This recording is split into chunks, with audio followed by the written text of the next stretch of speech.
दोस्तों मानसून में खाली पानी की बरसात नहीं, बल्कि नए नए आईपीओ की बरसात कंटिन्यू है। आईपीओ आ रहे हैं, अच्छे खुल रहे हैं दोस्तों। सक्सेसफुली कई आईपीओ की लाइनअप हम लोगों ने देखे दोस्तों। इसका मतलब ये भी नहीं है कि कंपनियां भी सब बहुत अच्छी होगी, कि जो बहुत अच्छे आईपीओ के दाम उनको मिलते हैं, ऐसा नहीं है दोस्तों। 14 लाख एक्टिव पार्टिसिपेंट आज बढ़ चुके हैं आईपीओ में, 6 लाख इन्वेस्टर्स के मुकाबले। दोस्तों डिमांड ज्यादा है, सप्लाई कम है दोस्तों। ऐसे में हो सकते हैं कि आपके आईपीओ बड़े अच्छे खुले, पर इसका मतलब ये नहीं है कि वो सब लॉन्ग टर्म के लिए बढ़िया रहेंगे, राइट। कम लगते हैं क्योंकि ज्यादा इन्वेस्टर है, तो ये कंटिन्यू रहेगा। बट स्टिल हमें आईपीओ में भी बहुत सी अपॉर्चुनिटीज मिलती है दोस्तों। एक तो कुछ ऐसी कंपनियों की अपॉर्चुनिटीज मिल सकती है जो इंडस्ट्री में नई है, मतलब ऐसी इमर्जिंग इंडस्ट्रीज आ रही है जिधर धंधा अच्छा होने की उम्मीद है, तो कंपनियां भी हमें अच्छी मिल सकती है। हमें दोस्तों आईपीओ के जरिए इंडस्ट्रीज को समझने का, वही इंडस्ट्री में एग्जिस्टिंग कंपनियां दूसरी कौन सी है ये समझने के भी मौके मिलते हैं, राइट। तो आइए दोस्तों, आज हम आईपीओ में एक कंपनी के बारे में डिस्कस करेंगे और जानने का प्रयास करेंगे ये कंपनी कैसी रहेगी, राइट फ्रेंड्स। रेडी हो आप लोग साथ में मेरे? अगर चैनल सब्सक्राइब नहीं किया है दोस्तों, चैनल सब्सक्राइब कर दीजिएगा। ऑलराइट दोस्तों, कौन सी कंपनी की हम बात कर रहे हैं? SBFC finance limited. दोस्तों एसबीएफसी फाइनेंस लिमिटेड जी हाँ एक डिमांडिंग इंडस्ट्री को ताल्लुक रखती है, जहां पे ग्रोथ अच्छा मिलना चाहिए। तो एसबीएफसी की कुछ हम डिटेल जानेंगे, हम लोग एसबीएफसी कंपनी के बारे में जानेंगे, हम लोग ये इंडस्ट्री के बारे में जानेंगे कि ये इंडस्ट्री ग्रो करेगी तो कितना करेगी, क्यों करेगी, हमें कितने ग्रोथ की उम्मीद रखनी चाहिए। दूसरी कौन सी कंपनी है सेम इंडस्ट्री में। ऐसा तो नहीं कि मैं एसबीएफसी पे फोकस कर रहा हूं, कहीं और अच्छी अपॉर्चुनिटीज हो। तो कभी भी दोस्तों लॉन्ग टर्म में इन्वेस्ट करने से पहले पूरे एटमोस्फेयर का दौरा करना जरूरी है कि इंडस्ट्री ग्रोथ करेगी, कंपनियां कौन सी है, सबसे अच्छी कंपनी कौन सी है, और कुछ डिटेल्ड इंफॉर्मेशन हम एसबीएफसी की लेंगे, राइट। सबसे पहले दोस्तों एसबीएफसी की आईपीओ रिलेटेड इंफॉर्मेशन ले लेते हैं दोस्तों। 3 अगस्त से 7 अगस्त तक का ये आईपीओ है, राइट।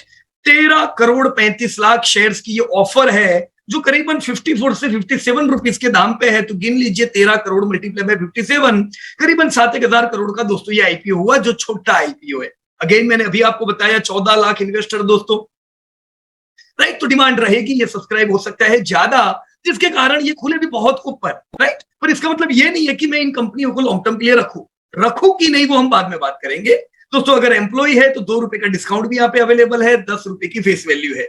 तो this was some detail about SBFC. अब एकदम शॉर्ट में जो लोग जानना चाहते हैं ये कैसा रहेगा दोस्तों, तो ग्रे मार्केट में भी 70% का लिस्टिंग गेन बता रहा है। मतलब चलो ग्रे मार्केट के हिसाब से लिस्टिंग गेन आपको मिलनी चाहिए। इंडस्ट्री बढ़िया है दोस्तों। जनरली आपको लिस्टिंग गेन कहां अच्छा मिलता है? जहां पे ग्रोइंग इंडस्ट्री हो, धंधे बढ़ने की पूरी उम्मीद हो, तो घोड़े गधे सब दौड़ते हैं। मतलब अच्छी कंपनी, बुरी कंपनी, सबके धंधे बढ़ते हैं।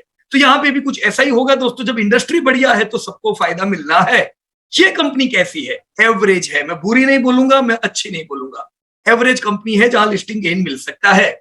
अब दोस्तों नेक्स्ट डिटेल उन लोगों के लिए है जो लोग फाइनेंस फील्ड में कोई ऐसी कंपनी में इन्वेस्ट करना चाहते जो इन्हें मल्टी ईयर रैली दे, कंसिस्टेंट अर्निंग दे, सस्टेनेबल ग्रोथ और सस्टेनेबल अर्निंग मिले।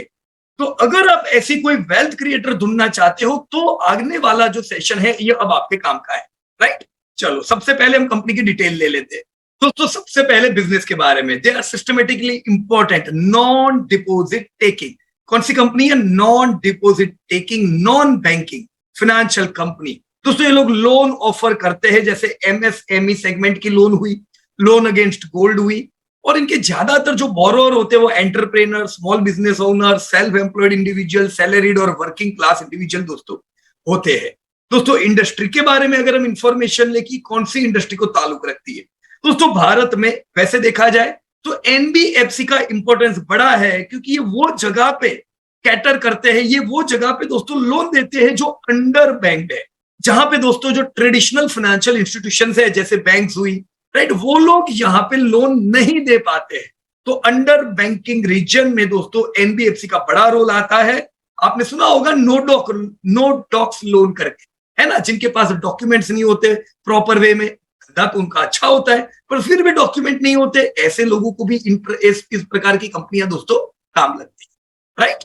सो इंडस्ट्री एनबीएफसी से 12-14% के ग्रोथ की उम्मीद तो आने वाले 2-3 साल में भी दोस्तों रख सकते हैं, और लॉन्ग टर्म में भी ये सेक्टर अच्छा है दोस्तों। क्रेडिट ग्रोथ को ड्राइव करेगा retail vertical including housing, auto, micro finance segment, तो ये कुछ सेगमेंट है जहां पे रिटेल ग्रोथ अच्छा रहना चाहिए। आपकी कंपनियां वो सेक्टर की होगी, फायदा होगा दोस्तों। रैपिड रिवाइवल दोस्तों जो हम इकोनॉमी में देख रहे हैं, उसका भी फायदा दोस्तों कंज्यूमर डिमांड पे पड़ेगा, जिससे एनबीएफसी को दोस्तों फायदा होगा। तो यस, एनबीएफसी में अच्छे ग्रोथ की उम्मीद क्यों नहीं रख सकते दोस्तों, जरूर रख सकते हैं, राइट। दोस्तों सबसे पहले हम ऑफर क्या है वो देख लेते हैं। ऑफर आप देख सकते हो दोस्तों, लिखा है 1000 करोड़ की है। अब 1000 करोड़ की ऑफर अगर है तो इसमें फ्रेश इशू दोस्तों 600 करोड़ का है, जिसका मतलब ये हुआ कि कंपनी के पास ये आईपीओ से 600 करोड़ रुपए आएंगे। कंपनी की इक्विटी 600 करोड़ से दोस्तों बढ़ेगी इस आईपीओ के जरिए। दूसरा है दोस्तों ऑफर फॉर सेल 425 करोड़ की। ऑफर फॉर सेल के तहत दोस्तों कंपनी के जो एग्जिस्टिंग स्टेक होल्डर है, हो सकता है प्रमोटर स्टेक होल्डर, राइट, या हो सकता है इन्वेस्टर स्टेक होल्डर, दोस्तों ये अपने शेयर जो इनके पास वर्षों से होंगे ये आपको ऑफर में देंगे, जिससे उनके पास भी 425 करोड़ के आसपास का फंड जाएगा। तो अगर हम 1000 करोड़ का फंड माने तो उसमें से कंपनी को तो दोस्तों 600 करोड़ का ही फंड दोस्तों इन रियल सेंस मिलने वाला है। बाकी पैसा प्रमोटर के पास जाएगा, स्टेक होल्डर के पास जाएगा, राइट। इससे भी कोई दिक्कत नहीं है, राइट। पर कंपनी के अभी स्टेक होल्डर, बड़े शेयर होल्डर कौन है, आप देख सकते हो दोस्तों 66% होल्डिंग एसबीएफसी होल्डिंग का खुद का है, और बाकी भी प्रमोटर ग्रुप और कुछ इन्वेस्टमेंट की कंपनियां हैं। कुछ फेमस इन्वेस्टमेंट कंपनीज आप यहाँ पे देख सकते हो, जैसे मलाबार इंडिया फंड, कई आईपीओ आ रहे हैं, उसमें आप देखोगे मलाबार इंडिया फंड का निवेश रहता है। यहाँ पे भी 2.5% का निवेश है। State view capital 1.9%, Massachusetts institute of technology 1.42%, साथ में मलाबार सिलेक्ट फंड और 845 सर्विस 1.1% और 1%। तो ये आप देख रहे हो दोस्तों प्रमोटर ग्रुप, प्रमोटर और इनके अलावा इन्वेस्टर स्टेक होल्डर का जहां पे होल्डिंग है, और 450 करोड़ इनमें से जो लोग अपने शेयर देंगे उनके पास दोस्तों जाएगा, राइट। अब हम कुछ कंपनी की डिटेल देख लेते हैं। हमने ऑफर देख ली, चलो भाई मान लिया 600 करोड़ कंपनी के पास आएगा, पर अभी कंपनी का अस्तित्व कैसा है दोस्तों। इक्विटी शेयर कैपिटल लेटेस्ट आप देखो 900 करोड़ की है। तो कंपनी की कैपिटल 900 करोड़ कैसे है, ये ऐसा नहीं है कि भी स्टेक होल्डर ने 900 करोड़ रुपया डाला हुआ है। कंपनी के स्टेक होल्डर ने एक पैसा लगाया होगा, उसके साथ जो कंपनी ने वर्षों से प्रॉफिट किया, अलोंग विद जो नए शेयर होल्डर आए, इन्वेस्टर शेयर होल्डर, वो भी पैसा देके आए होंगे। तो वो सबसे दोस्तों आज 900 करोड़ का इक्विटी कैपिटल हम देख रहे हैं। नेटवर्थ टोटल दोस्तों 15,000 करोड़ का दिख रहा है, राइट। और टोटल इनकम इस इक्विटी से कंपनी धंधा कितना करती है, तो कंपनी सालाना हम कह सकते हैं करीबन 740 करोड़ का टर्नओवर करती है। ये 500 करोड़ का टर्नओवर करते थे 2021 में, तो पिछले 2 साल में हम देख रहे हैं करीबन 200 करोड़ का दोस्तों टर्नओवर में वृद्धि आया है। ये हमें बताता है कि सेल्स इज ग्रोइंग। साथ में दोस्तों कंपनी के प्रॉफिट, लास्ट ईयर इन्होंने 150 करोड़ के प्रॉफिट किए, जो 2021 में 85 करोड़ के थे। प्रॉफिट्स भी बढ़ते जा रहे हैं। 150 करोड़ का प्रॉफिट हमें ट्रिगर करता है कि कंपनी लॉस मेकिंग नहीं। अब देखो कि बहुत से आईपीओ आते हैं सिर्फ पैसा लेने के लिए, आपसे कंपनियां लॉस कर रही होती है, सिर्फ फंड रेजिंग उनका हेतु होता है। यहाँ पे ऐसा नहीं है दोस्तों, कंपनी ऑलरेडी प्रॉफिट मेकिंग है। पर शेयर आपको कितना मिलेगा, 150 करोड़ तो कंपनी का है। मैं अगर एक शेयर लेता हूं 57 रुपीज में, तो मुझे क्या मिलता है, मुझे पर शेयर 1.71 रुपीज मिलता है। तो दोस्तों 1.71 रुपीज मुझे पर शेयर अर्निंग हो रही है, जो अच्छी है। दूसरी एक बात ध्यान से देख लो दोस्तों, आईपीओ में कंपनी भी फंड रेज कर रही है, तो इक्विटी बढ़ेगी, ईपीएस आपका कब होगा, क्योंकि आपके शेयर डाइल्यूट होंगे, राइट। बुक वैल्यू कितना है, आप 57 रुपीज में शेयर ले रहे हो, 20 रुपया तो इसका बुक वैल्यू है। तो बुक वैल्यू से हम कह सकते हैं करीबन 3 गुना ज्यादा हम पैसा दे रहे हैं, जो नॉर्मल है, बैंकिंग फाइनेंस में इतना होता है। और अर्निंग के मुकाबले दोस्तों हम कह सकते हैं 33 के पी पे आप कंपनी ले रहे हो, राइट। ये भी थोड़ा महंगा हुआ, बराबर है। साथ में बोरोइंग कंपनी ने कितना लिया हुआ है, देखो अभी बोरोइंग हर कोई फाइनेंस की कंपनी पे तो होगा ही, क्योंकि फाइनेंस की कंपनियों का धंधा ही होता है, वो फंड रेज करते हैं इक्विटी से, डेब्ट से, राइट, और वही फंड आगे देते हैं इंटरेस्ट ऐड करके। तो बोरोइंग तो होगा, इनके सर पे करीबन 4000 करोड़ का दोस्तों बोरोइंग है, जो कोई दिक्कत की बात नहीं है। यहाँ दोस्तों कंपनी की बैलेंस शीट और इनकम स्टेटमेंट पे भी एक नजर अगर हम कर दे, तो बैलेंस शीट आपके सामने दोस्तों आप देख सकते हो। वैसे कंपनी के पास टोटल एसेट करीबन 6000 करोड़ की हुई, और सामने लायबिलिटीज दोस्तों करीबन हम कह सकते हैं 4000 करोड़ की है। कोई दिक्कत की बात यहाँ पे नहीं है। बोरोइंग दोस्तों ये 3700 करोड़ का हम देख रहे हैं। अदर फाइनेंशियल लायबिलिटीज 250 करोड़ की, ऐसा करके टोटल फाइनेंशियल लायबिलिटी दोस्तों 4000 करोड़ की है यहाँ पे। कंपनी की इक्विटी हमने अभी देखी 889 करोड़, अदर इक्विटी जो रिटेन्ड अर्निंग है दोस्तों वो 840 करोड़, तो टोटल इक्विटी 1600 करोड़ की दोस्तों ये कंपनी की हुई। ये हमें बैलेंस शीट से पता चल रहा है दोस्तों। इनकम स्टेटमेंट देखे, अभी हमने रेवेन्यू तो देख ही लिया दोस्तों, इनकम कंपनी कितनी करती है, right. Total revenue from operation 732 crore, profit after tax 150 crore, मेरा ईपीएस 1.71। तो ये सब बातें भी क्लियर है। अब दोस्तों जरूरी ये है देखना कि किस बेस पे कंपनी ने 57 रुपीज मांगा, राइट। तो ये बेसिस भी हम लोग देख लेते। जब भी दोस्तों हम बेसिस देखेंगे तो उसमें दो चीजें उभर के आती। एक होता है क्वालिटेटिव फैक्टर, जिनके बेस पे कंपनी कह सकती है कि भी मेरे को पैसा चाहिए ज्यादा, 10 की फेस वैल्यू है, तुमको 57 देना पड़ेगा। एक बेस होता है क्वालिटेटिव फैक्टर, एक बेस होता है क्वांटिटेटिव फैक्टर।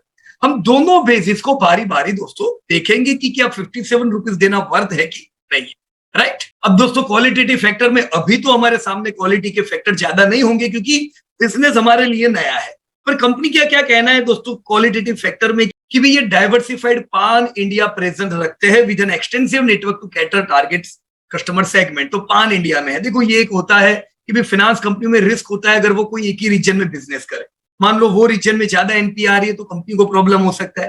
तो नेशनल वाइड अगर आपकी कंपनी स्प्रेड है तो रिस्क आपका कम रहता है। 100% इन हाउस सोर्सिंग है, एक्सटर्नल सोर्सेज पे ये डिपेंड नहीं है।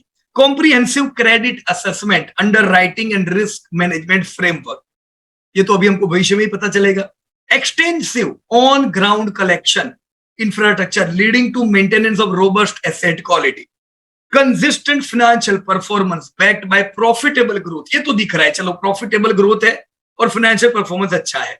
Experience cycle tested professional management team and good corporate governance backed by mark investors. सही बात है, अच्छे इन्वेस्टर्स तो कंपनी में है ऑलरेडी, पर अभी ये क्वालिटी सही में है कि नहीं ये तो अभी धीमे धीमे वक्त बताएगा।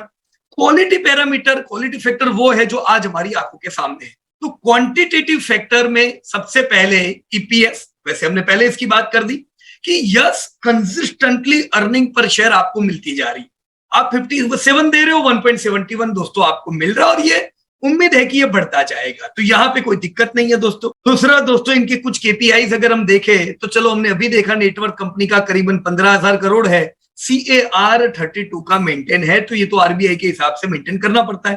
टोटल बोरोइंग टोटल इक्विटी के मुकाबले करीबन दोस्तों 2.5 गुनी है। Income 740 crore, profit 150 crore, yield cross loan book पे 16% की है। ये स्प्रेड कितना मिल रहा है इनको, 7.5% का, राइट। स्प्रेड मतलब फंडिंग आया, फंडिंग दिया, बीच में कितना हमारे पास नेट, बीच में स्प्रेड कितना मिला, 7.5% का, राइट। पूरे एयूएम पे नेट इनकम कितनी मिलती है, 11.5% के करीब। नेट इंटरेस्ट का मार्जिन कितना, 9%। एवरेज एयूएम पे कितना प्रॉफिट करते, करीबन 3.25%। रिटर्न ऑन एसेट इसलिए करीबन 3% की है दोस्तों। इंपॉर्टेंट एनपीए, ग्रॉस एनपीए दोस्तों 2.43% के दोस्तों है, जो कि फिनांस कंपनी के लिए दोस्तों थोड़े ज्यादा है, ये हम कह सकते हैं यहाँ पे, right. Provisional coverage ratio PCR 42% है। ईपीएस बात हो गई हमारी। 18 स्टेट्स और यूनियन टेरिटरीज में है, तो यस हम कह सकते हैं ब्रॉडली पूरे भारत में फैले हुए। रेटिंग दोस्तों A+ स्टेबल है इनका इकरा का रेटिंग दोस्तों। अभी AAA+ रेटिंग ज्यादा अच्छा होता है, बहुत अच्छा होता है, ऐसी कंपनी में दोस्तों निवेश करना चाहिए। A+ यानी स्टेबल रेटिंग हुआ, ये हम नहीं कहेंगे बुरा है, पर जब मैं पैसे डाल रहा हूं तो मैं सबसे अच्छे में क्यों नहीं डालूं। तो रेटिंग हम ये नहीं कह सकते बहुत ज्यादा फेवरेबल हुआ, राइट फ्रेंड्स। हमारे पास ऑलरेडी अच्छी अच्छी कंपनी लिस्टेड है जिनके रेटिंग इनसे भी बढ़िया है, जिनके एनपीए इनसे कम है, जिनके एयूएम इनसे ज्यादा है, राइट। चलो हम उसकी भी बात करेंगे, लेकिन कंपनी की भी कुछ डिटेल हम देखें। कंपनी का एयूएम दोस्तों करीबन 5,000 करोड़ का है, तो 5,000 करोड़ के एयूएम पे दोस्तों ये लोग 750 करोड़ का टर्नओवर कर रहे हैं। एयूएम का ग्रोथ पिछले साल आप देख रहे हो 55% से बड़ा, अच्छा एयूएम बढ़ता जा रहा है। इनके टोटल एयूएम में बड़ा पोर्शन है दोस्तों सिक्योर एमएसएमई, और दूसरा पोर्शन है दोस्तों लोन अगेंस्ट गोल्ड। तो कोई आपको पूछे एसबीएफसी कौन से बिजनेस में है, तो हम क्या कहेंगे, ये लोग एमएसएमई को फंडिंग करते हैं और गोल्ड के सामने दोस्तों फंडिंग करते हैं। तो एमएसएमई के सामने फंडिंग में आपकी बजाज फिनांस, IIFL, ऐसी कई कंपनियां कंपटीशन में हुई। गोल्ड फंडिंग में दोस्तों मुथूट मन्नपुरम जैसी कंपनियां भी हुई। राइट फ्रेंड्स, बराबर। रिटर्न ऑन नेटवर्थ दोस्तों, ये साल का करीबन 10% का रिटर्न ऑन नेटवर्थ है, जो दोस्तों बढ़ता जा रहा है। So that's great. So quantitative analysis में ये भी देखना जरूरी है ना कि भाई इनके जितने साइज की कंपनियां दूसरी कौन सी है और वो कैसा धंधा कर रही है। तो पीयर ग्रुप अगर हम यहाँ पे चेक करें दोस्तों, इनके साइज की है, इनके जैसे धंधे में तो बड़ी बड़ी कंपनियां भी है, पर अगर इनके जैसी कंपनियां देखें तो एयू स्मॉल फाइनेंस बैंक, जो करीबन दोस्तों 60,000 करोड़ का जिनका एवीएम है। देखो सीधी बात है, 60,000 करोड़ का एवीएम तो 6,000 करोड़ जितना धंधा मिलता होगा। आपकी एसबीएफसी का 5,000 करोड़ का एवीएम है, इनको 750 करोड़ का दोस्तों धंधा मिलता है। आवास 14,000 करोड़, होम फर्स्ट 7,000 करोड़। तो पूरी जो लाइन है 5 स्टार बिजनेस, एप्टस वैल्यू, ये सब लिस्टेड कंपनियां हैं दोस्तों। इनके मुकाबले एसबीएफसी बिल्कुल छोटी कंपनी। राइट, तो छोटी का मतलब कि भी इनका एवीएम दूसरों की मुकाबले काफी कम है। तो दूसरों के पास हो सकता है मार्केटिंग प्लान स्प्रेड ज्यादा अच्छा है, खास करके आप एयू को इन सब में से लीडर मानोगे। अब आप कोई भी कंपनी देखो दोस्तों, ये सारी कंपनियां 20 से 30% से ग्रोथ करती है। तो ग्रोथ तो दोस्तों ये सेगमेंट में मिलना है। राइट, तो ग्रोथ एक खास चीज नहीं है, वो तो आने ही वाली है सारी कंपनियों में। राइट, हमें दूसरे क्वालिटी पैरामीटर भी दोस्तों देखने होंगे। पर अगर पाई देखे पूरे साइज इन सब की, तो AU is largest, Aavas is second largest, SBFC is among the smallest of listed companies. Income देखे, जैसा अभी मैंने बात बताई कि इनकम किस पे डिपेंड है, एयूएम पे। आप देख सकते हो एयू स्मॉल फाइनेंस 9,000 करोड़ का दोस्तों इनके पास रेवेन्यू फ्रॉम ऑपरेशन आता है, क्योंकि इनका एयूएम सबसे बड़ा था। दूसरे नंबर पे दोस्तों आवाज आती है और सबसे आखिरी नंबर पे आती है एसबीएफसी। तो यस, सबसे बड़ी है एयू, आवाज सबसे छोटी है एसबीएफसी। तो जो कंपनी की बात हम कर रहे हैं वो साइज में दोस्तों दूसरों से बड़ी छोटी है। प्रॉफिट देखे दोस्तों, सारी कंपनियां करीबन 15 से 40% जितना प्रॉफिट मार्जिन रखती है।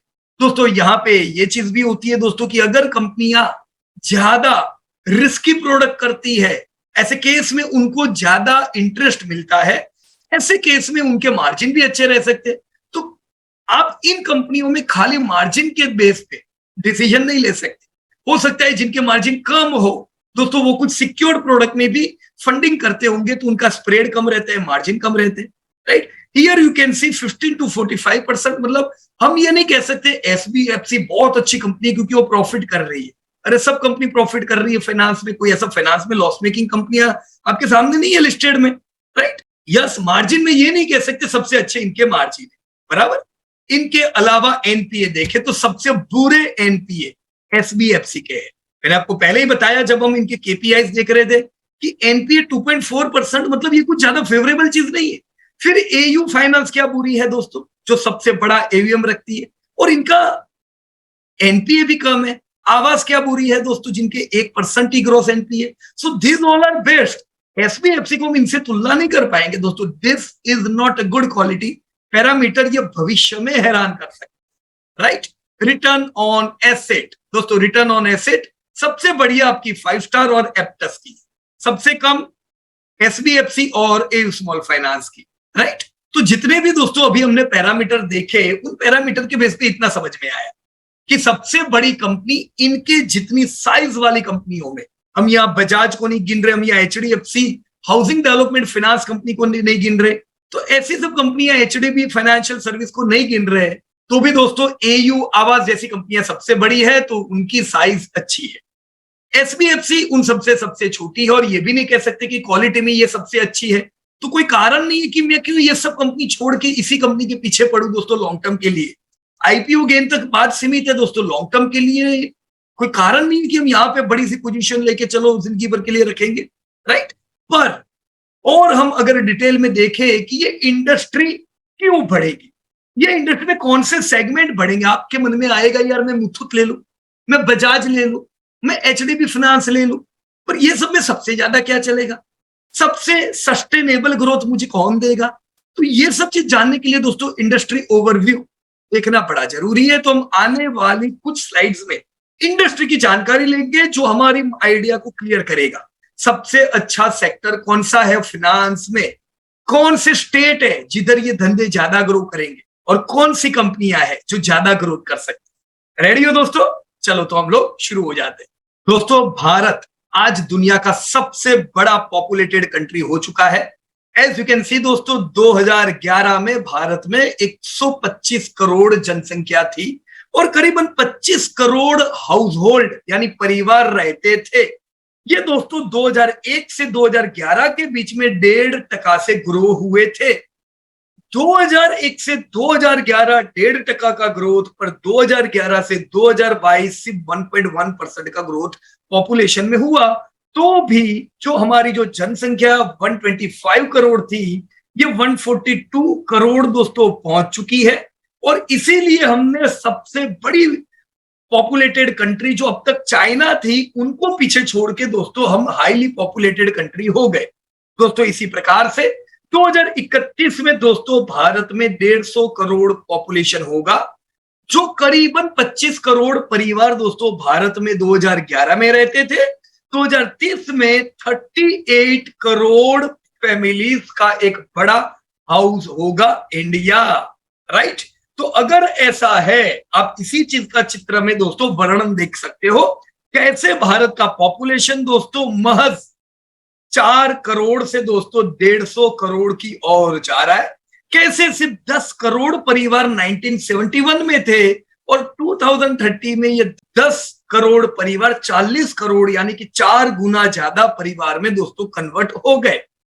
इससे और डेटा में कहां पे डेटा पॉइंट में चेंज आए दोस्तों, ये जो पॉपुलेशन की दोस्तों मैंने बात की, इसमें एक और चीज इंपॉर्टेंट है।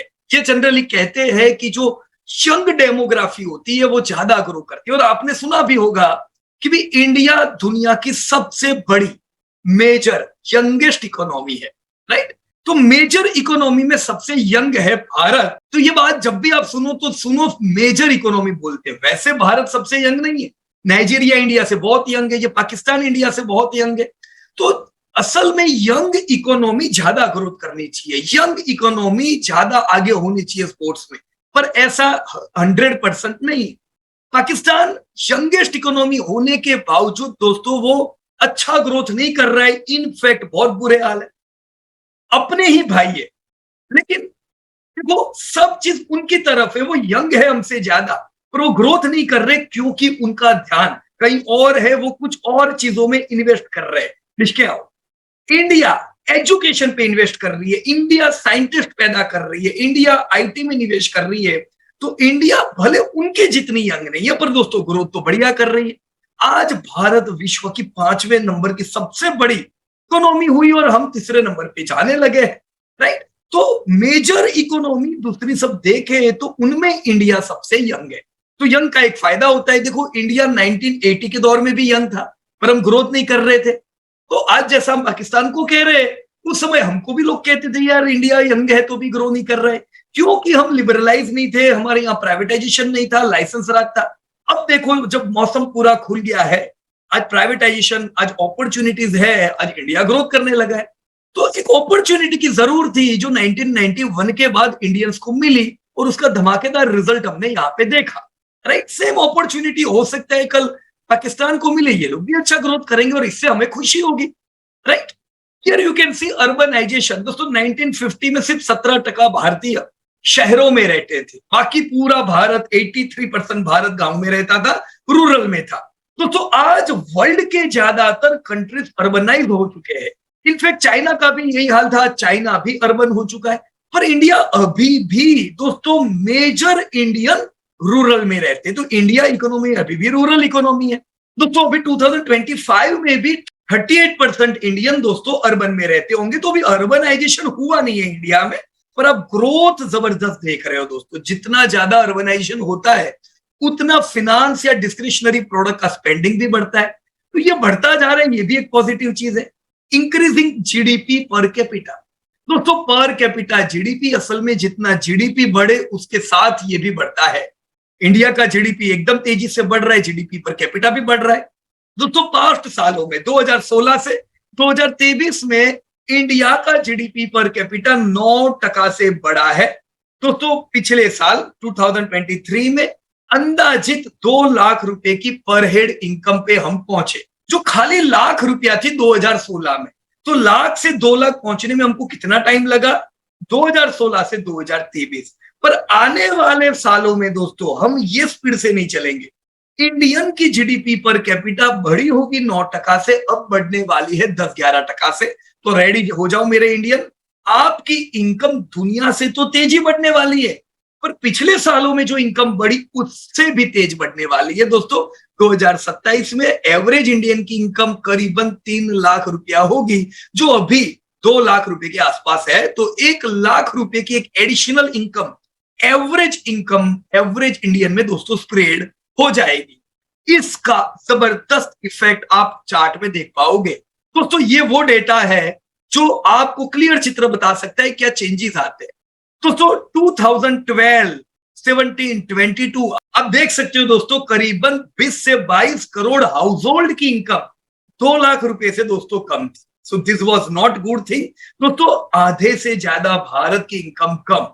पर दोस्तों गुड न्यूज ये है कि अब 2 लाख रुपए से कम लोगों की संख्या घटने वाली है। तो संख्या घटने वाली है मतलब वो नेगेटिव मत लेना। वो बोलते थे ना, गरीबी हटानी है का गरीबों को हटा देना है।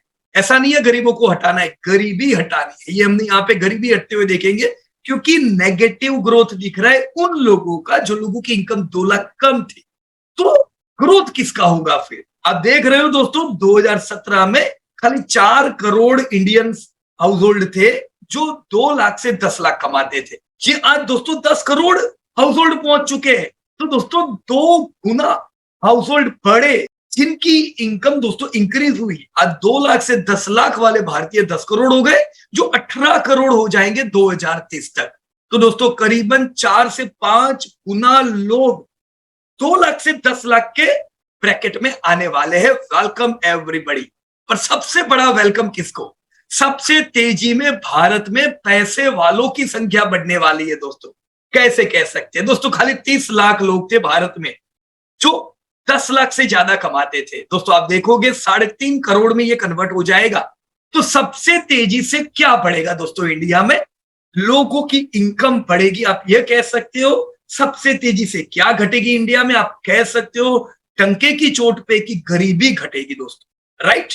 ये किसके साथ हुआ दोस्तों? ये लिटरेसी के साथ हुआ। आप देख सकते हो 2001 में भारत की लिटरेसी 65% थी, 2011 में 74% हुई, और अभी हम कह सकते हैं भारत 78% लिटरेट है। यह है लिटरेसी रेशियो दोस्तों इंडिया का। राइट? पर 2 चीज होती है दोस्तों। एक तो होता है लिटरेसी रेशियो, पर हो सकता है मैं लिटरेट होने के बावजूद फिनेंशियली इलिटरेट हूं।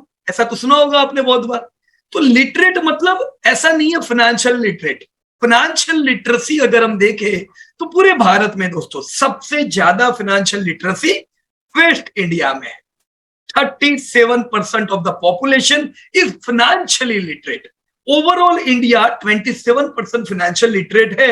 उनके सामने वेस्ट तगड़ा कर रहा है। इसलिए आप देख रहे हो दोस्तों सबसे ज्यादा डिमेट अकाउंट, सबसे ज्यादा फाइनेंशियल प्रोडक्ट, म्यूचुअल फंड हो गए, ये सब किधर बिकते हैं दोस्तों? वेस्ट इंडिया, गुजरात, महाराष्ट्र, ये सब दोस्तों आपके वेस्ट इंडिया में आते हैं। राइट? जबकि कुछ जगह पे दोस्तों आप देखोगे कि वो लोग कहेंगे शेयर बाजार सट्टेबाजी है। हाँ, पर लॉटरी में पैसा डालेंगे, लॉटरी सट्टेबाजी नहीं है। राइट? ये फाइनेंशियल लिटरेसी की दोस्तों कमी बताती है। राइट? मैं चाहूंगा आने वाले समय में पूरे भारत में लिटरेसी भी बढ़े, फाइनेंशियल लिटरेसी भी बढ़े, तो इसका हम बहुत अच्छा फायदा उठा सकते हैं। फाइनेंशियल लिटरेसी की कमी दोस्तों हमें डेब्ट बर्डन में दोस्तों डाल सकती है। राइट? एक इंपॉर्टेंट डेटा हम लोग देखते हैं दोस्तों, adult population with a bank account. दोस्तों कितने भारतीयों के बैंक अकाउंट है दोस्तों? 78% एडल्ट पॉपुलेशन ऐसा है जिनके आज बैंक में अकाउंट है। ये भी बहुत सी कंट्री से कम है। अब चाइना देखो, हम जैसी 90% एडल्ट के अकाउंट है। अब थाईलैंड देखो दोस्तों 96%। राइट? तो हमारे बैंक अकाउंट वैसे वर्ल्ड से कम है, पर ये बहुत ज्यादा है। ये इसलिए मैं ज्यादा कहता हूं क्योंकि अब मेरी ही 5 साल पहले के रिव्यू देखो जो हम वीडियो में देते थे दोस्तों, कि भाई इंडिया में बैंक अकाउंट खाली 50-55% लोगों के थे। राइट? हम लोग आईपीओ तो बरसों से रिव्यू देते। अब देखो कोई भी पुराने 5-6 साल पहले के फाइनेंशियल सेक्टर के आईपीओ को हम ही ने बोला है 55% बैंक अकाउंट, तो 55 से 78 कैसे हो गए दोस्तों? खाली 55% बैंक अकाउंट है। शर्म की बात थी दोस्तों। पर क्या कहते थे, क्या करेंगे ये गरीब लोग बैंक अकाउंट खोल के, इनको क्या करना है दोस्तों? जब जनधन योजना जैसी योजना डाली गई स्पेशल गरीबों के लिए, जहां पे गरीब लोग भी बैंक अकाउंट खोलेंगे। तो यही सवाल है कि भाई ये क्या करेंगे बैंकिंग में। आज देखो, जब अनऑर्गेनाइज सेक्टर बैंकिंग में आ चुका है, ये इकोनॉमी को बूस्ट कर रहा है। आज 78% भी बड़ा अचीवमेंट है, और ये पिछले 5 सालों में दोस्तों हुआ है। वर्ल्ड बैंक ने भी इसकी नोट ली। दुनिया में जितने बैंक अकाउंट खुले, 50% खाली भारत में खुले। ऐसा क्यों हुआ? क्योंकि हम बड़े लो पेनेट्रेटेड थे, लो से अब हम एवरेज हुए हैं। अभी भी दोस्तों हमारा परसेंटेज धीमे धीमे बढ़ेगा दोस्तों, राइट। पर ये क्यों हुआ है दोस्तों, कैसे हुआ है? प्रधानमंत्री जन धन योजना का बहुत बड़ा रोल है यहाँ पे। Account aggregator framework to build financial data ecosystem in India. PLI scheme to boost manufacturing in the long run. Digitization to support economic growth in financial service. Mobile penetration ने भी एक बड़ा boost दिया है।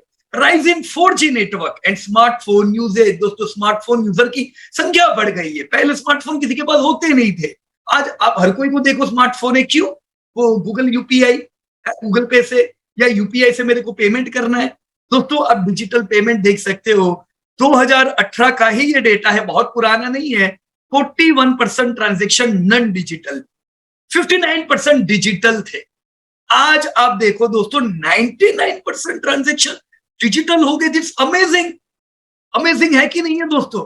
जबरदस्त बदलाव ये फाइनेंशियल सिस्टम में पिछले सालों में आया है दोस्तों। और क्या कहते थे ये गरीब लोग, क्या यूपीआई का इस्तेमाल करेंगे? आप क्या बोलते हो, यूपीआई वाला ये लोग रखेंगे? और देखो क्या चेंज बताया है दोस्तों यही छोटे बिजनेसमैनों ने। आज दोस्तों पानी पूरी की लारी पे गूगल पेमेंट से पेमेंट होता है। आज दोस्तों सब्जी वाला भी गूगल कर दो भाई लेके बताता है। तो कितना अनऑर्गेनाइज सेक्टर ऑर्गेनाइज हो रहा है दोस्तों। देखो बड़े बिजनेस, छोटे बिजनेस चोरियां बचती है कि नहीं? क्योंकि डायरेक्ट ट्रांजेक्शन हो रहा है। पहले आपको पता ही होगा, आप सबके शहर में कुछ ना कुछ बढ़िया से पकवान वाले कुछ रेस्टोरेंट्स होती थी जो बहुत फेमस होते थे। रेस्टोरेंट मतलब अनऑर्गेनाइज कह रहा हूं, ये लारी लप्पा जैसी, राइट। अब धंधा उनका जबरदस्त, पर कभी वो ऑर्गेनाइज नहीं था। और इनकम टैक्स वाले भी क्या देखते थे, अरे तुम्हारे यहाँ पे 1000 तो कागज पड़े जिसमें तुमने समोसा भर के दिया, और तुम कहते हो मेरा तो धंधा ही नहीं है, तो 1000 का धंधा कैसे हुआ, हिसाब लाओ, चलो टैक्स भरो। ये सब आइडियाज थी। ये आइडिया थोड़ी करनी पड़ेगी। यूपीआई आ गया, सब बैंकिंग में होता है, सब आंखों के सामने क्लियर। दोस्तों चोरियां कम होती है इस केस में। और आप इसकी इफेक्ट दोस्तों इनकम टैक्स में भी देख रहे हो ना, कैसे तेजी से टैक्स दोस्तों भारत का बढ़ता जा रहा है, right. 2018 to 2023 you saw digital payment have witnessed substantial growth. जबरदस्त ग्रोथ दोस्तों हमने देखा। पर क्रेडिट पेनिट्रेशन, ये तुमने फाइनेंस की बात की, ओवरऑल क्रेडिट यानी लोग जो लोन लेते हैं वो इंडिया में दूसरे कंट्रियों के मुकाबले कैसा है और कहां पे ज्यादा बढ़ेगा, अब हम ये बात। So credit penetration is lower in India compared to other countries. How we can say, दोस्तों डेटा आपके सामने है। Credit to GDP ratio Bharat का 2017 में कितना था, 2022 में कितना है दोस्तों? आज भी इतने साल बाद भी दोस्तों भारत में क्रेडिट टू जीडीपी बढ़ा नहीं है, राइट। जीडीपी जो तेजी से बढ़ा वो तेजी से दोस्तों क्रेडिट नहीं बढ़ी है दोस्तों। तो क्रेडिट का ग्रोथ और होना है दोस्तों। यहाँ पे बाकी कंट्रीज में कितना GDP to credit to GDP है ये आप देख सकते हो दोस्तों। तो अभी इंडिया अंडर पेनिट्रेटेड है क्रेडिट ग्रोथ में, काफी क्रेडिट ग्रोथ आना चाहिए। कौन से स्टेट रिस्पॉन्सिबल होंगे दोस्तों क्रेडिट ग्रोथ में, इसके लिए हमें यह देखना होगा कि जीडीपी में कौन से स्टेट रिस्पॉन्सिबल है। यह है दोस्तों top 5 states contributing to India GDP. Maharashtra number 1 सबसे पहला, तमिलनाडु, गुजरात, कर्नाटका एंड उत्तर प्रदेश, ये 5 राज्य दोस्तों मेन कंट्रीब्यूटर हुए भारत के इकोनॉमी के। और यूपी तो खास कहना पड़ेगा दोस्तों। अभी जो जीएसटी के डेटा आए दोस्तों, हैरानगति हुई देख के, 25% का ग्रोथ दोस्तों जीएसटी में। Great conversion from inorganic to organic and economic activity in top के, right friends. State wise credit penetration अगर हम देखें दोस्तों, तो आप देख सकते हो, जैसे हमने देखा कि भारत का क्रेडिट पेनिट्रेशन अभी 90% ही है, पर उसमें कुछ राज्य में बहुत अच्छा है। जैसे महाराष्ट्र 196% क्रेडिट पेनिट्रेशन ऑलरेडी है। तो कुछ राज्य है जहां पे क्रेडिट पेनिट्रेशन ऑलरेडी अच्छा है, कुछ है जहां पे क्रेडिट पेनिट्रेशन कम है, वहां पे जगह बहुत है ग्रोथ की। जैसे कर्नाटका, तमिलनाडु, गुजरात। अब जैसे गुजरात का सबसे कम क्रेडिट पेनिट्रेशन है, कम लोगों ने लोन ली हुई है। यहां पे दोस्तों कंपनियों के पास बनता है कि उनकी जगह है दोस्तों ग्रोथ अच्छा होने की, राइट, कर्नाटक भी, तमिलनाडु 91, उत्तर प्रदेश 60%, यहाँ पे भी दोस्तों राइट क्रेडिट पेनेट्रेशन कम है, जबकि आप देखो तेलंगाना 102, दिल्ली 234%, चंडीगढ़ 289%, बराबर है, राइट। अब क्रेडिट किधर लोग ज्यादा लेते हैं दोस्तों, तो वैसे भारत को अगर हम rural, semi urban, urban, metro में गिने तो ज्यादा क्रेडिट मेट्रो में होती है। आप देख सकते हो 2015 में 66% जो क्रेडिट लेते थे वो टोटल एयूएम मेट्रो से आता था, 66%, जबकि रूरल सिर्फ 7%, पर धीमे धीमे रूरल इंक्रीज हो रहा है। इसके साथ आप ये भी देख सकते हो दोस्तों कि ज्यादातर पॉपुलेशन तो रूरल में रहता है, सो जिधर 65% इंडिया रहता है उधर तो क्रेडिट लेते नहीं है लोग, जिधर इंडिया कम रहता है वो लोग ज्यादा क्रेडिट ले रहे हैं। तो इसीलिए अर्बनाइजेशन भी एक बड़ा रोल प्ले करेगा, जैसे जैसे इंडिया अर्बनाइज होगा क्रेडिट ग्रोथ दोस्तों और बढ़ेगा, राइट।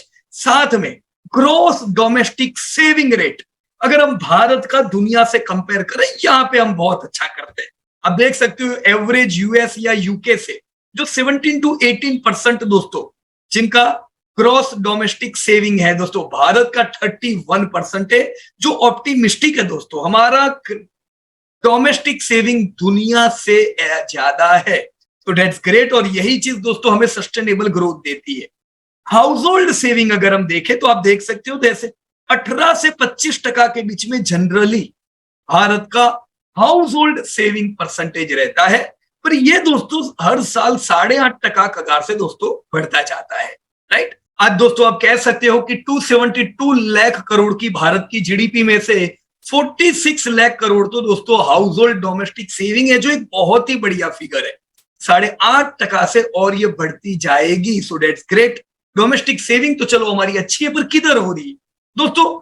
जितना कंट्री डेवलप्ड होता है वैसे डेवलप कंट्री के अंदर दोस्तों रियल एस्टेट में कम इन्वेस्ट करते हैं। आप देख सकते हो दोस्तों यूके, यूएस, जर्मनी, ये सब जगह पे 40-50% जो लोगों की सेविंग होती है वो रियल एस्टेट पे होती है, जबकि इंडिया में 77%, यानी बड़ा पोर्शन इंडिया में रियल एस्टेट में है, क्योंकि यहाँ पे फाइनेंशियल एसेट, रिटायरमेंट एसेट पे अभी भी लोगों का फोकस नहीं है, राइट। आप इसी का उल्टा यूएस, यूके, ऑस्ट्रेलिया, जर्मनी देखो तो 15-15, आप देख सकते हो यूएस में 30% financial assets and retirement account पे है, राइट। सिमिलर वे में जर्मनी, ऑस्ट्रेलिया, यूके सब जगह पे। भारत में इन दोनों का तो रोल ही नहीं है दोस्तों। इसीलिए जस्ट अभी जब हमने एचडीएफसी लाइव प्रेजेंट किया था तब भी हमने बताया कि भाई भारत में अंडर पेनिट्रेटेड है रिटायरमेंट अकाउंट, इसीलिए ये लोग पेंशन प्लान्स पे बहुत फोकस कर रहे हैं, तो उनका भी ग्रोथ वहां पे अच्छा होना चाहिए। Same thing you can see here, बहुत लो पेनिट्रेशन है, तो आने वाले समय में इंडिया में भी दोस्तों जैसे इंडिया डेवलप्ड होगा तो ये रियल एस्टेट का जो पाई है ये कम हो जाएगा और रिटायरमेंट और फाइनेंशियल एसेट्स बढ़ेंगे। दूसरा, गोल्ड का भी एक बड़ा महत्व है, पर गोल्ड का महत्व अपने संस्कृति के हिसाब से है जो दूसरे देशों में नहीं है दोस्तों। यस, गोल्ड है और गोल्ड रहेगा, हो सकता है इतने प्रपोर्शन में ना हो, क्योंकि जब फाइनेंशियल एसेट और रिटायरमेंट अकाउंट अपनी जगह बनाएंगे तो रियल एस्टेट और गोल्ड थोड़ा दोस्तों कम हो जाएगा, राइट फ्रेंड्स। ये इंडिया का टोटल डेटा दोस्तों 2012 में 69% हम फिजिकल एसेट में यूज करते थे, 31% हम लोग फाइनेंशियल सेविंग में, तो फिजिकल में रियल एस्टेट, गोल्ड सब कुछ आ गया। आज आप देखो ये 69 से कम होके 61 तो आ गया है, मतलब लोग किधर की ओर जा रहे हैं दोस्तों? फाइनेंशियल सेविंग्स की ओर। खाली 31% दोस्तों एक समय पे था, आज 31% का करीबन 40% फाइनेंशियल सेविंग में लोग दोस्तों डालने लगे हैं। तो trend of house hold savings in India is changing friends. India अभी अगर हम देखें, India has world largest private gold holding, ये 2022 का डेटा है दोस्तों। भारत में 27 से 28 हजार टन दोस्तों लोग हाउस होल्ड के पास सोना है। अगर हम यही चीज चाइना और यूएस की देखें तो चाइना में 16,000 टन और यूएस में 8,000 टन। तो भारतीयों के पास सोना बहुत है, उसमें कोई दो राय नहीं है, राइट। सिस्टमेटिक क्रेडिट दोस्तों भारत में 10 से 12% कगार से दोस्तों बढ़ेगा, जो अभी 9.8% से दोस्तों बढ़ा है, राइट। अभी हम कह सकते हैं इंडिया में सिस्टमेटिक क्रेडिट 187 लाख करोड़ की है, जो बढ़ के दोस्तों करीबन 232 लाख करोड़ की अभी 2025 में ही हो जाएगी। तो यह सिस्टमेटिक क्रेडिट का ग्रोथ तो दोस्तों अच्छा होना है। Retail segment is estimated to account for 32% of overall systematic credit as of 2023।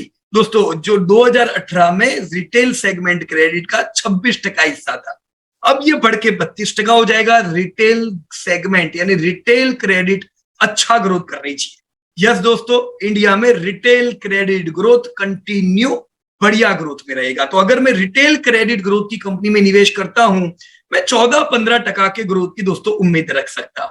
बराबर है दोस्तों। यहां पे NBFC credit to grow faster than systematic credit between fiscal 2023 and 25। दोस्तों एनबीएफसी क्रेडिट जो 9.7% से बढ़ी है, ये 12.14% से दोस्तों आगे बढ़नी चाहिए। टोटल एनबीएफसी क्रेडिट में दोस्तों अभी 18% क्रेडिट एनबीएफसी कंपनीज देती है, 73% अभी भी बैंक क्रेडिट दे रहा है। तो बैंक का हिस्सा बहुत बड़ा है दोस्तों वैसे ओवरऑल क्रेडिट में, राइट। पर यस, ग्रोथ एनबीएफसी का 13-14% का होना चाहिए। NBFC retail credit is expected to grow at 13 to 15% कगार in next 2 years। दोस्तों बैंक की क्रेडिट आने वाले समय में 13-15 से बढ़ेगी, सिमिलरली एनबीएफसी की भी बढ़ेगी। तो दोनों का ही क्रेडिट ग्रोथ बढ़ेगा बहुत। अगर एनबीएफसी दोस्तों 18 लाख करोड़ की आज है, आप सोच सकते हो उसमें से 2 लाख करोड़ का ईवीएम तो आपके बजाज फाइनेंस का ही है, ऑलमोस्ट 10%। तो एक बड़ी कंपनी हुई आपकी, राइट। और इन सब में दोस्तों बैंक हो या एनबीएफसी, ग्रोथ आपको अच्छा मिलना है, right. Share of retail credit in total NBFC credit to continue to grow. दोस्तों शेयर इनका बढ़ता जाएगा। इसमें housing and auto to lead NBFC credit growth. दोस्तों हाउसिंग ऑटो दोनों का क्रेडिट ग्रोथ अच्छा रहेगा।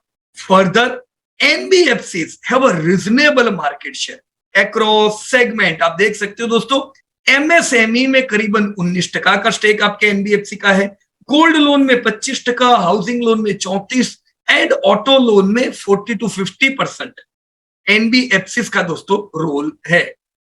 अब हम ये देखेंगे ये लोग रिसोर्स किधर से करते हैं, जिससे हमें ये भी पता चले कि किस प्रकार की कंपनी को दोस्तों लोन सस्ती पड़ सकती है, right.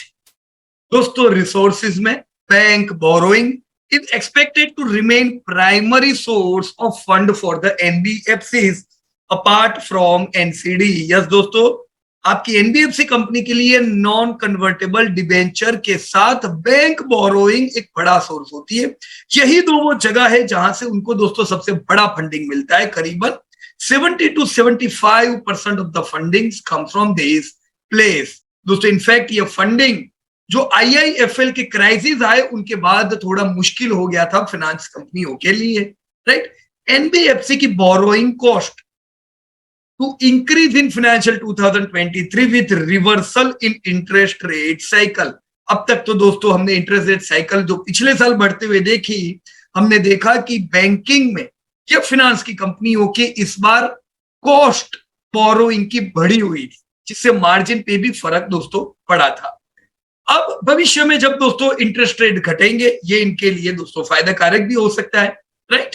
Average cost of borrowing trend by rating category.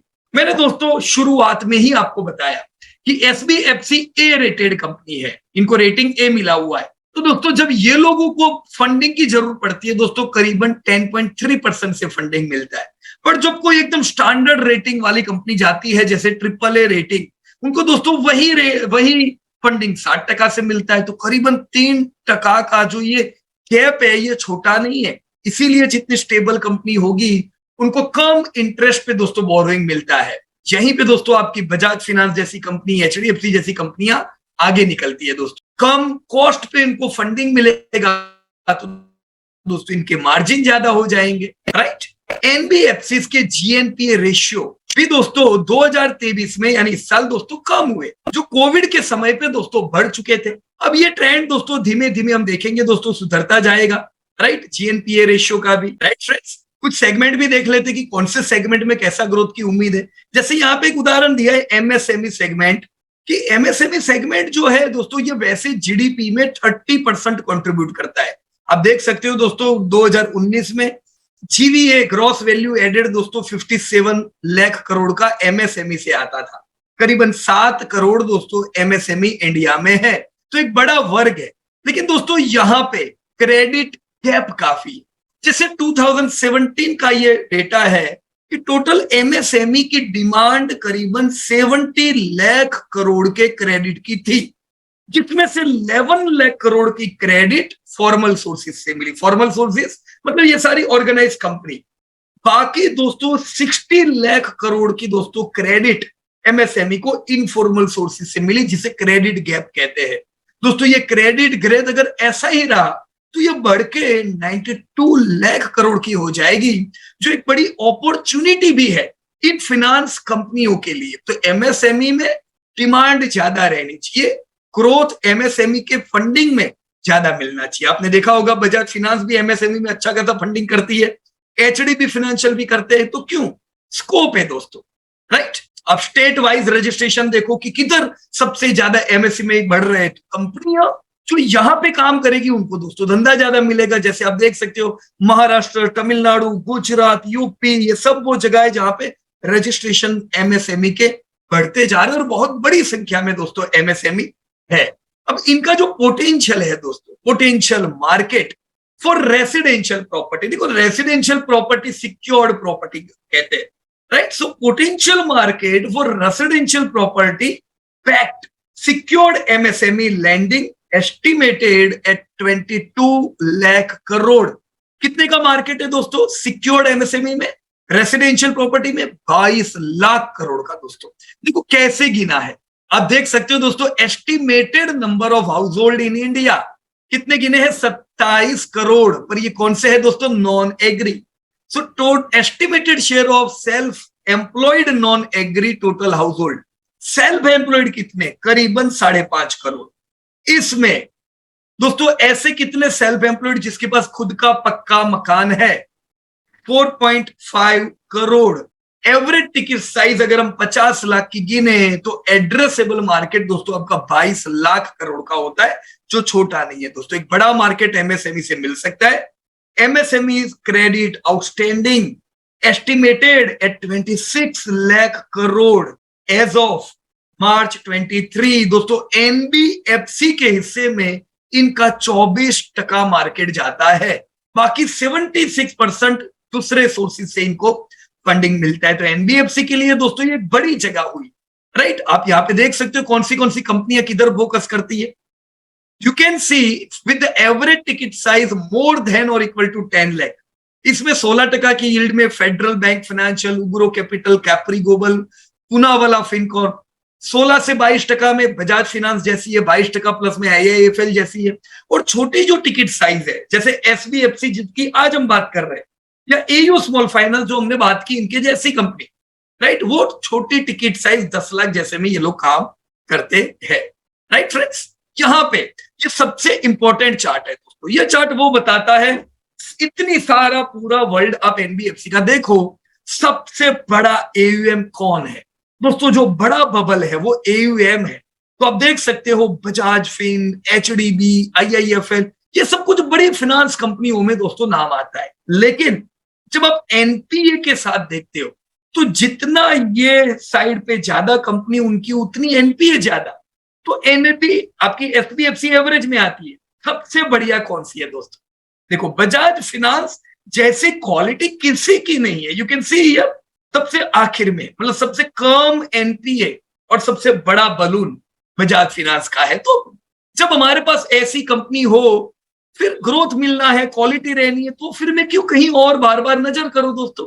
Top तो यही है, right. Portfolio outstanding for secured MSME grew at 24% CAGR. दोस्तों एमएसएमई पे फंडिंग 24% कगार से दोस्तों बढ़ता जा रहा है, इसीलिए कंपनी इधर फोकस कर रही है। और एनबीएफसी का यहां पे दोस्तों 30 लाख से कम टिकट साइज में 50% का दोस्तों मार्केट है, राइट। तो एनबीएफसी किधर फोकस करेगी? 30 लाख से कम मार्केट वाले में, राइट। आप टॉप 15 स्टेट्स देख सकते हो। Top 15 states account for 95% of overall secured MSME between 50 lakh to 30 lakh, ये सारी है। इसमें टॉप 5, 1 2 3 4 5, ये टॉप 5 50% एमएसएमई पोर्टफोलियो के लिए रिस्पॉन्सिबल है। तो जो कंपनियां इन स्टेटों में काम करेगी, धंधा ढूंढना नहीं पड़ेगा, धंधा उनको तगड़ा मिलेगा। लेकिन दोस्तों खाली धंधा इंपॉर्टेंट नहीं, एसेट क्वालिटी इंपॉर्टेंट है। मैं एयूएम बढ़ाता जाऊं, पर दोस्तों अगर एनपीए बढ़े, मेरी अगर प्रॉपर वे में दोस्तों मेरी उगरानी ना आए तो फिर ये तो प्रॉब्लम कर सकता है। तो एसेट क्वालिटी भी देखनी जरूरी है दोस्तों। आप देख सकते हो यहाँ पे अलग अलग स्टेट्स की पोर्टफोलियो आउटस्टैंडिंग दी हुई है। तो ये कुछ टॉप के स्टेट्स है जिनकी सबसे ज्यादा आउटस्टैंडिंग है।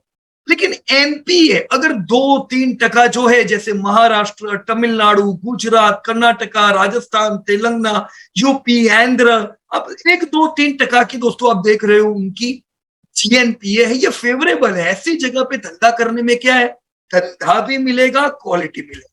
पर अगर मैं यहाँ पे धंधा करता हूं जैसे जम्मू एंड कश्मीर, 10% एनपीए, कितनी ज्यादा एनपीए हुई दोस्तों।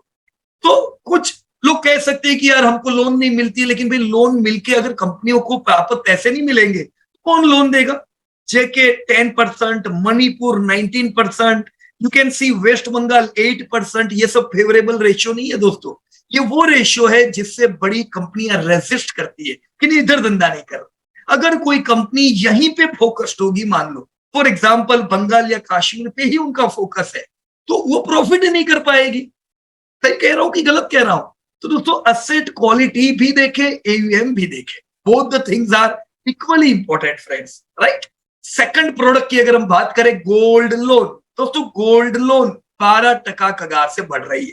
तो रिटेल जितना फास्ट ग्रोथ नहीं है यहाँ पर, गोल्ड की भी अगर हम कंपनियां देखें दोस्तों तो ये 12% कगार से दोस्तों बढ़ रही होगी, क्योंकि 12% से इनके भी एयूएम क्रेडिट बढ़ता जा रहा है, राइट। तो यहाँ पे कौन सी कंपनी आती है दोस्तों, मुथूट, मन्नपुरम जैसी इनकी कॉम्पिटिटर हुई, राइट फ्रेंड्स। तो गोल्ड लोन अगर 12% से बढ़ रहा है, लेकिन यहाँ पे जो ऑर्गेनाइज्ड कंपनीज है, जैसे growth in gold loan of AUM of organized lender, दोस्तों उनका 19% से धंधा बढ़ता जा रहा है। तो कौन है ये 19% ग्रोथ में काम करने वाली कंपनियां, किधर काम करती है दोस्तों, साउथ 47% मार्केट के लिए रिस्पॉन्सिबल है। तो गोल्ड का लोन का सबसे बड़ा धंधा किधर, साउथ इंडिया में, राइट।